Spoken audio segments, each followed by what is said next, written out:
Good afternoon, Mr. Chairman and members of the committee. I'm very grateful for the opportunity to testify before this subcommittee.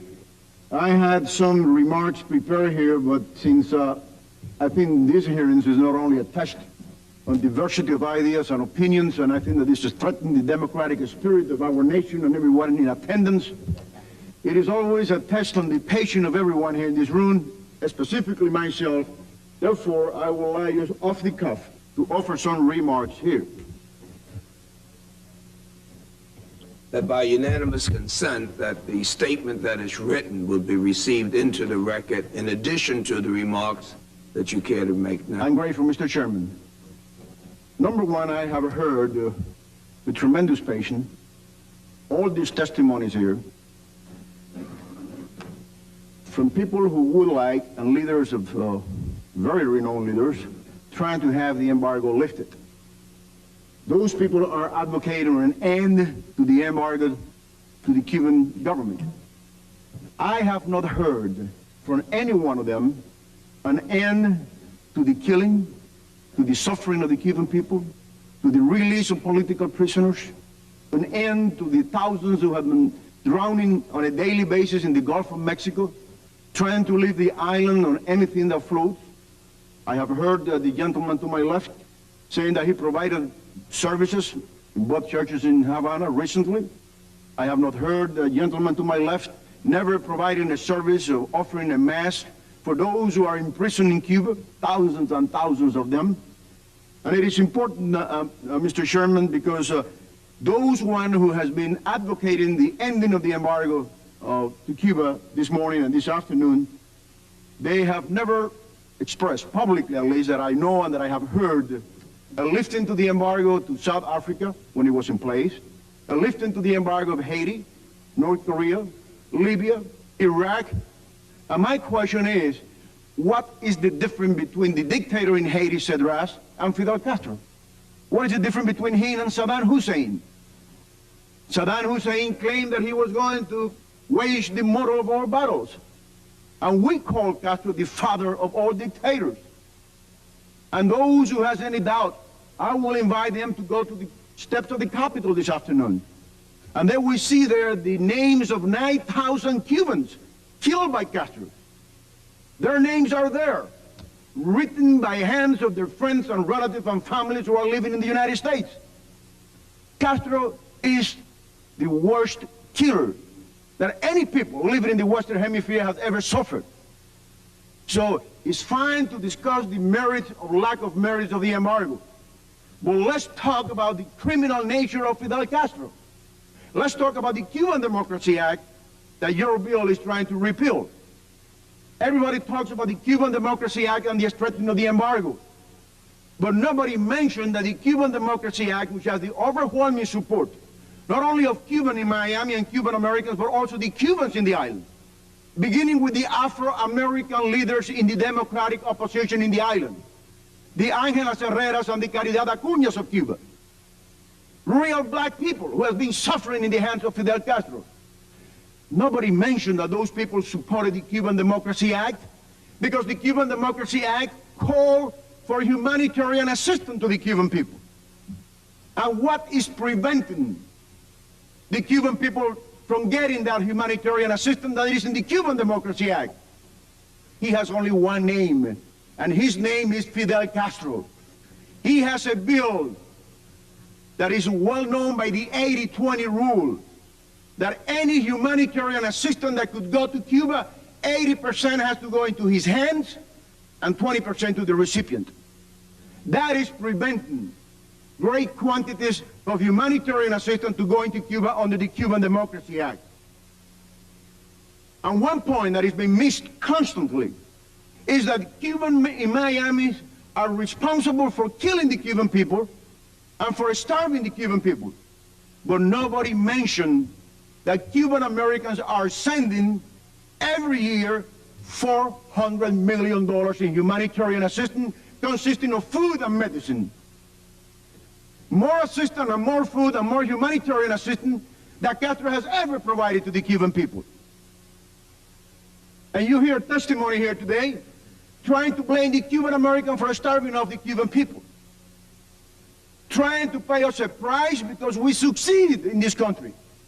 And if there is an American dream, and an American dream live today in the United States, is the Cuban American community, with the least amount of criminals, the least amount of criminality index of any ethnic group in the history of the United States. Yes, we have succeeded, and we have gotten into the American system, but we haven't forgotten our brothers and sisters back in Cuba. And that's why we are here testifying today, and we're very grateful to you and to this country and to this system, because it provides this diversity of opinion and allow us to talk clearly and loudly about the suffering of the Cuban people. I would like to, those people answer me that every time there is something wrong in Cuba, or someone is killed, or someone is starved to death, immediately they try to blame the United States and the American people. The most generous people on the face of the earth.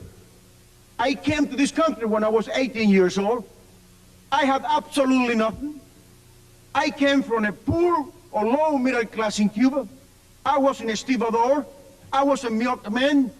I washed a lot of dishes at the hotels in Miami Beach. And just this last week, I own a public company in the United States. And you know how you call that, Mr. Chairman?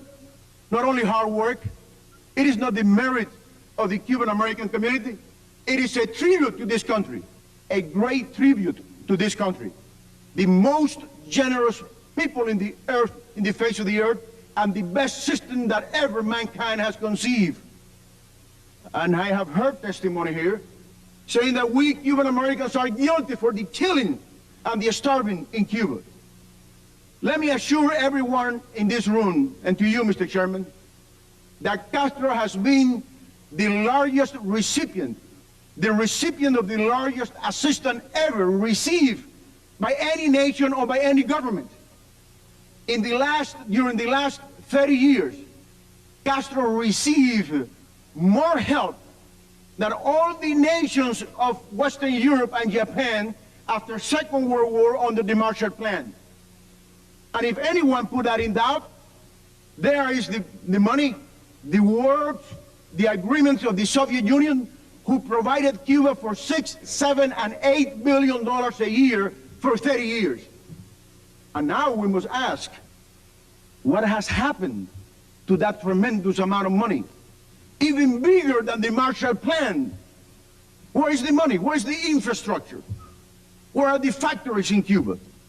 Where are the gold reserves? What has happened to that assistance? I have the answer. The answer was given to me by the head of the KGB a year and a half ago in Moscow. He looked at my eyes and he said, the worst repressive system that ever humankind has ever known is in Cuba.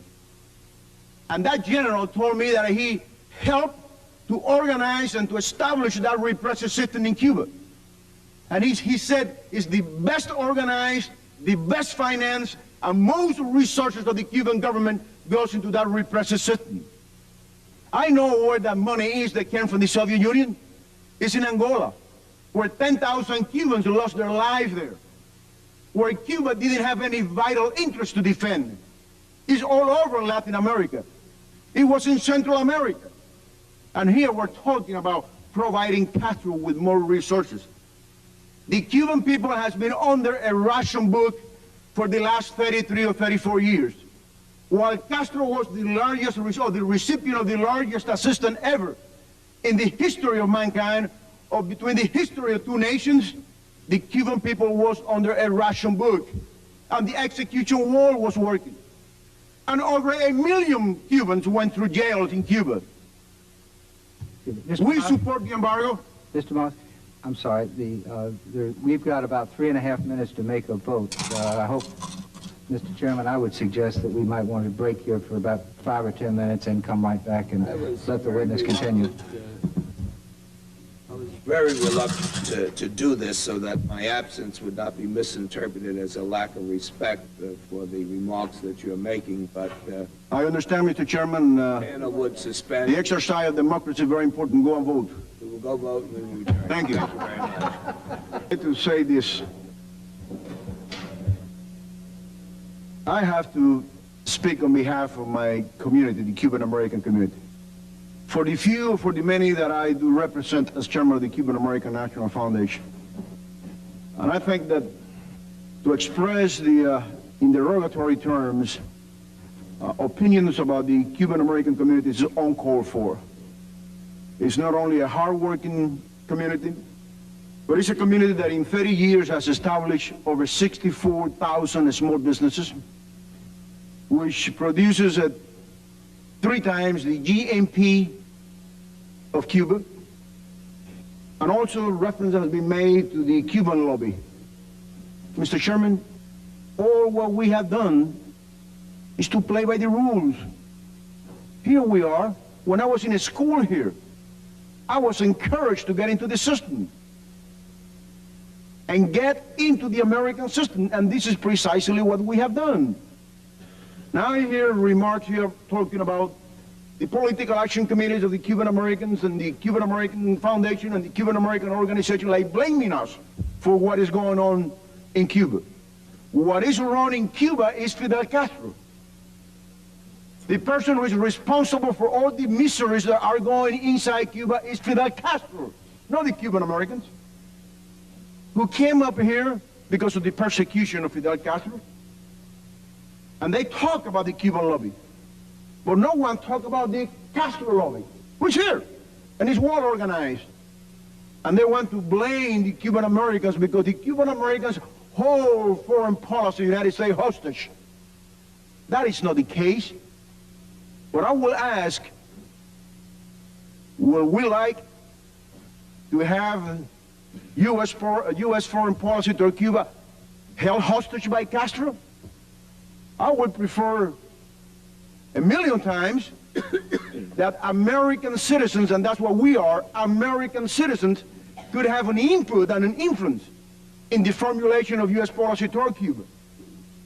And we are no less than anyone around this room, and we're no less than the Jewish community, or the Irish community, or the black community, of any community who has very many legitimate interests in this country. So I could tell the gentleman who spoke about the Cuban lobby, that the Cuban lobby is in good health, strong and growing, and will be stronger and stronger every day. And those who are trying to blame the Cuban American community for the shortcomings of the Cuban people and the economic problems, I'm going to say 2 words here. Boniato and malanga. Those Cubans who are here knows what boniato and malanga is. It's a typical Cuban potato that don't need anything from America to be grown in Cuba. And what happened that the Cuban people can't eat malanga and boniato for the last 25 years? The answer is the failure policy of Fidel Castro, who is interested only in 3 things. Number 1, himself. Number 2, himself. And number 3, himself. And that has used that huge assistance from the Soviet Union to consolidate his power. And when everybody's introducing democratic reform, he's digging his heels and saying that socialism of death is the only option and alternative to the Cuban people. Let me say this, Mr. Chairman, and I will finish with this. This Cuban American community that is so heavily criticized, and that many references have been made here by our fellow American citizens, that we are, and I'm speaking on behalf of the Cuban American National Foundation, the first and only organization who has said that once Cuba is free, there should be no space for any kind of revenge. That properties should not be returned to the former owners, specifically homes. And that is in writing. That has been in writing for years. And this is the expression, my own expression, and the expression of every single reliable, responsible Cuban. Cubans are not planning to go back to Cuba to continue the dictatorship of the enslavement of the Cuban people. If we ever go back to Cuba, it's to show in Cuba precisely what we have done here, and to try to transfer some of the values, the democratic values of this nation.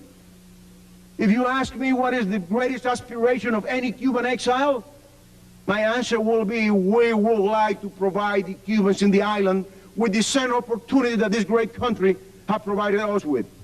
That's what we want for Cuba. And you asked, Mr. Chairman, the question to several members here, where we would like, or where all of us would like the embargo to lead. I would like the embargo to lead into a democratic reform in Cuba, into a democratic system, respect for human rights, a constitutional respect for the same rights that we have in this country.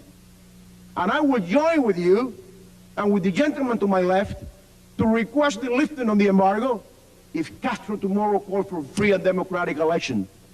And we can have elections in Cuba, elections as you and I know elections, free elections. Then the embargo could be lifted. But if the embargo is good for Haiti and for North Korea and for Iraq and for Libya, and it is based not only on political implication, the political implication of the embargo, but also in moral principle, it should be toward Cuba also. It should be good toward Cuba also. That's why we are for the embargo. Because every single penny and every single assistance that goes into Cuba goes into the hands of Fidel Castro himself.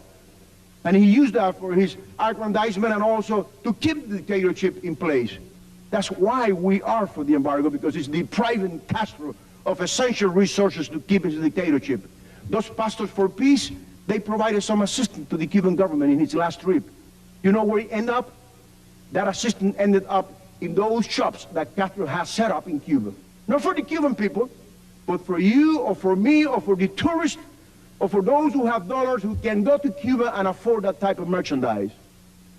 And those bottles of aspirin that the pastor for peace took down to Cuba were sold to tourists in Cuba. They never reached the Cuban people. And the Catholic Church can testify to that fact also. And Caritas. Those are the realities, Mr. Chairman, that are going on in Cuba today, and that's why we Cuban Americans and all democratic opposition groups in Cuba support the embargo, and I urge you to support the embargo, and I urge you to understand the suffering of the Cuban people. Thank you. Muy bien, Jorge, has acusado al establishment, o parte del establishment norteamericano, intelectuales, prensa, políticos, muchos de los cuales te rodeaban allí mismo, de estar guiados por la mala fe a la hora de pedir el levantamiento del embargo. ¿Qué hay de ese otro sector que pudiera estar guiado por la buena fe, que realmente piensa que levantar el embargo es la mejor manera de socavar a Fidel Castro, inundando de capitalismo la isla? ¿Qué le dirías a ese sector de la opinión pública? Bueno, sí, pero en ese tipo de audiencia generalmente acude el que está motivado por razones políticas, el que por alguna razón guarda algo en contra del exilio cubano.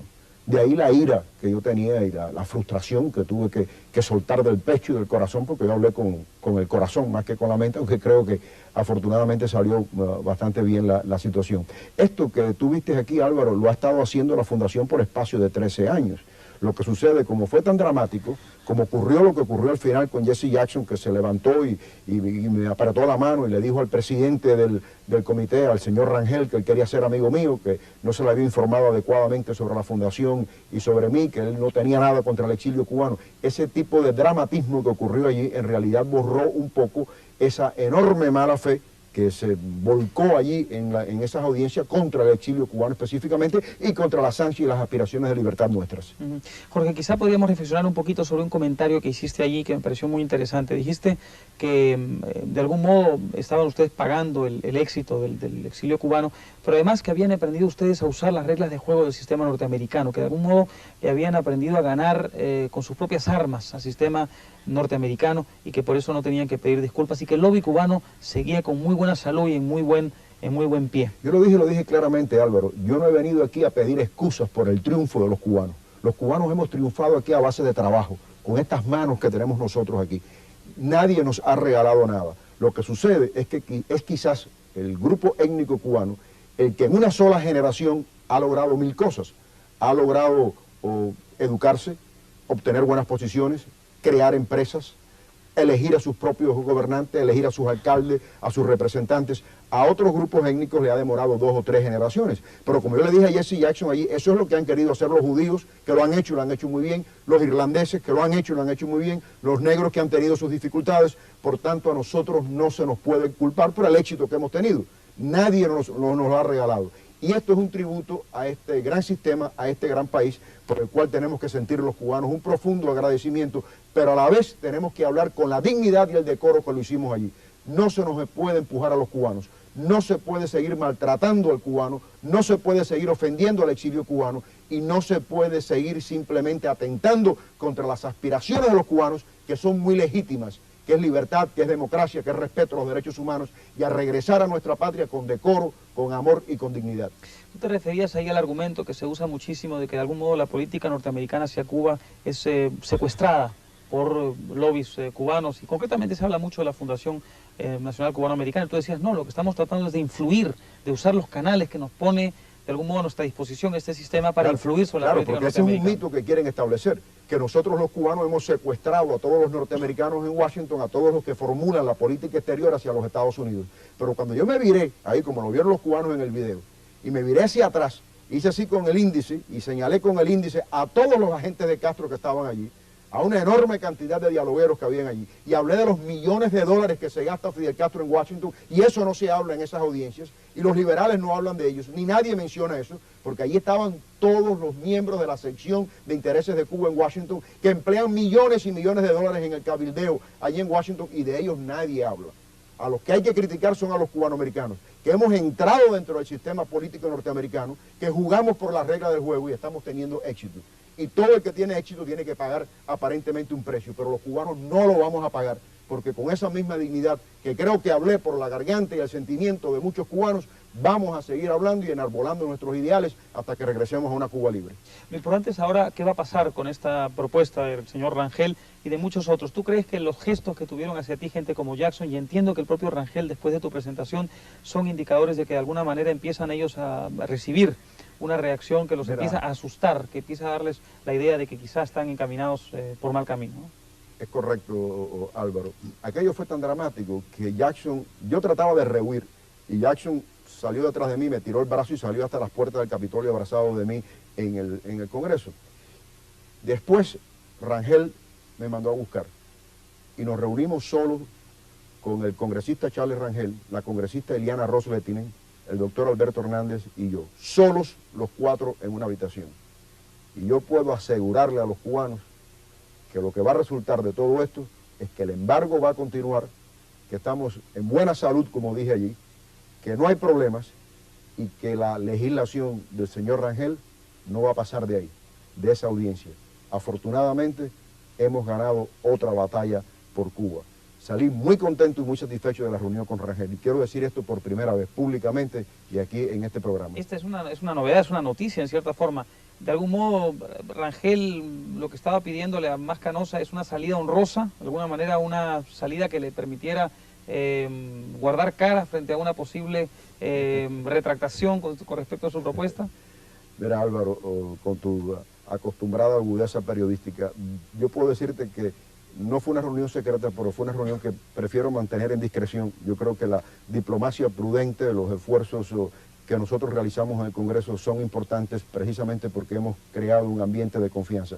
Puedo asegurarte y decirle a los cubanos que nada va a ocurrir, que el embargo va a continuar y que la presión del Congreso y del gobierno de los Estados Unidos contra Castro va a continuar. Bueno, pues si eso es así, el documento que acabamos de presentar a los televidentes pues será de una gran importancia, incluso histórica. Así que te agradezco muchísimo, Jorge, la presencia aquí en el programa y sobre todo esa presentación ante el Congreso norteamericano, que creo que tendrá consecuencias muy importantes, que las está teniendo ya de alguna manera. Yo te agradezco a ti, Álvaro, esta oportunidad y muy especialmente al Canal 23 y a su gerencia. Gracias. Gracias, Jorge. Muchas gracias a ustedes, queridos amigos, y será hasta la próxima. Buenas noches.